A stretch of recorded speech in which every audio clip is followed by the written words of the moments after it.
about 12. I had 3 younger brothers, ranging from 4 to 10 years old. It was 1934 or so. Yes, one of the worst years of the Depression. Our family was living in one of the many tenements we moved in and out of in those years. One step ahead of the landlord demanding rent. It was what was called a cold water flat, meaning 1 bedroom for the parents, 1 bedroom for the kids, a double bed for 3 kids, sleeping zafoozins, head to toe to make more room, and a folding bed for the 4th kid. No such thing as a living room or dining room, unheard of in our circles. A kitchen with a wash tub for both clothes and people.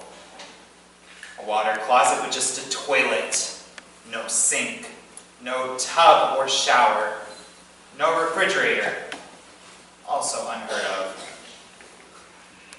But an ice box, replenished with cakes of ice carried from the neighborhood ice dealer, melting into a basin underneath that sometimes overflowed in the night, causing a minor chaos. A coal stove on which we heated water when needed, and which provided the only heat for the 3 rooms. Was there a closet? I don't remember. But it is relevant to this little story because it was winter and my father was sent out by my mother. She made the decisions in the family. To buy a kind of cardboard closet that she had seen displayed in a store perhaps a dozen blocks away. My father was a waiter, now unemployed, an immigrant from Austria, who had met my mother when they were both factory workers in Manhattan. He was about 5'5", strongly built with powerful hands, a quiet, gentle man. My mother was an immigrant from Siberia, slightly shorter, full-bodied, with black hair and a beautiful oval face. My father went out at dusk to catch the store before it closed and came back with the desired closet, that is. He came back with a package of cardboards that, if assembled in a certain way, would constitute a closet.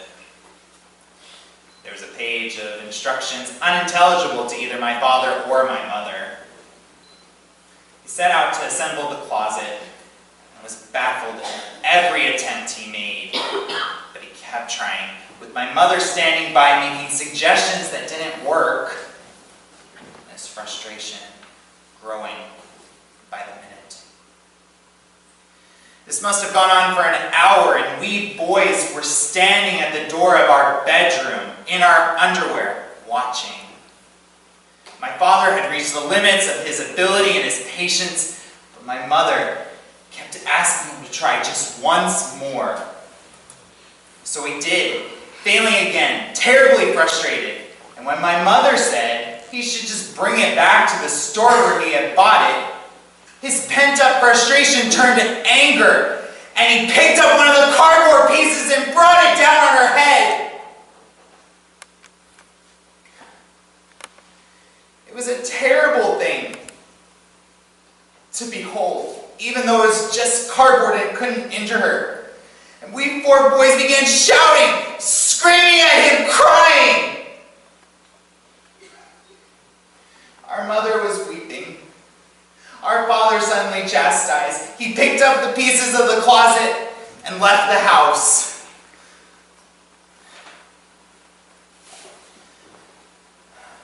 I was reminded of this incident many years later when I read Anne Petry's story Like a Winding Sheet.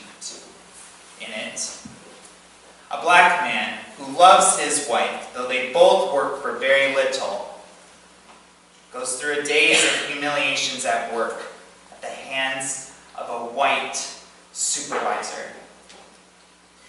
And then again, in a restaurant, at the hands of a blonde, white waitress.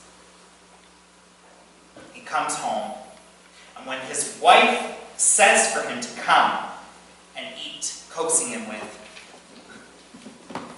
"You're nothing but a hungry old nigger," he strikes her with his fist again and again. What does it all mean? We cannot abide by the violence one miserable person lets loose on another. We must shout and scream as I and my brothers did until it stops. At the same time, we must think of the more profound job ahead to change the conditions of life that drive human beings to violence. Men against women, and indeed all violence of one frustrated, angry person against another. One angry, aggrieved people against another.